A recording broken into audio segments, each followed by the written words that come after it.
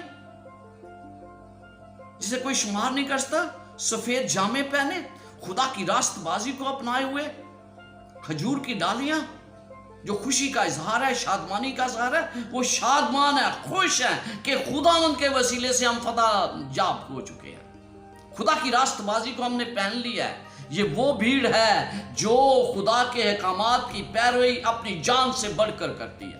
یہ وہ بھیڑ ہے جو غلط تعلیمات کی طرف متوجہ نہیں ہوئی۔ یہ وہ بھیڑ ہے جس نے خدا کے لیے ہر قربانی دینے کا فیصلہ کیا ہے۔ یہ وہ بھیڑ ہے جو خدا کے پاک لوگوں کی بھیڑ ہے، جو خوشی کر رہی ہے۔ خوشی اس لیے کہ وہ اس بھرا کے تخت کے سامنے کھڑی ہے جس نے انہیں اپنے خون سے خرید لیا ہے۔ میں اپنا نہیں، میری قیمت ادا کی گئی ہے، اور وہ قیمت یسوع مسیح کا خون ہے۔ آپ کو پتا ہے جب پرانے زمانے میں جب دلہن کو بیایا جاتا تھا تو خامد کو ایک قیمت ادا کرنی پڑتی تھی۔ اب دیکھتے ہیں یعقوب، اس نے راحل کے لیے 7 سال یا 14 سال خدمت کی۔ قیمت دینے کی وجہ سے پتا چلتا تھا کہ وہ دلہن کی ویلیو کتنی ہے، اس کی قدر و قیمت کتنی ہے۔ جب یسوع مسیح نے اپنا خون دیا اس کلیسیا کے لیے جو آج اس دنیا میں ہے، تو اس سے اندازہ لگائیں کہ کلیسیا کی قدر و قیمت خدا کی نظر میں کتنی بڑی گراں قدر ہے۔ یسوع مسیح نے اپنے خون سے اس کلیسیا کو خریدا ہے، اس لیے اس بھرے کے خون کی اس کے تخت کے سامنے یہ لوگ کھڑے ہیں۔ خوشی ہے، شادمانی ہے کہ ہم اس پر غالب آئے ہیں۔ اور پھر وہ بڑی آواز سے چلا چلا کہتی ہے کہ نجات ہمارے خدا کی طرف سے ہے جو تخت پر بیٹھا ہے اور بڑے کی طرف سے، یعنی خدا باپ، خدا بیٹا، خدا بڑا جو ہے، اس کی وجہ سے مجھے یہ فتح نصیب ہوئی ہے۔ آپ کو، مجھے اسی لیے برکات ملتی ہیں، اسی لیے ہم، کیونکہ خدا نے ہمیں اپنے خون سے خریدا ہے، اور اسی لیے ہم خوش ہیں اور بڑی آواز سے چلا چلا کر کہتے ہیں۔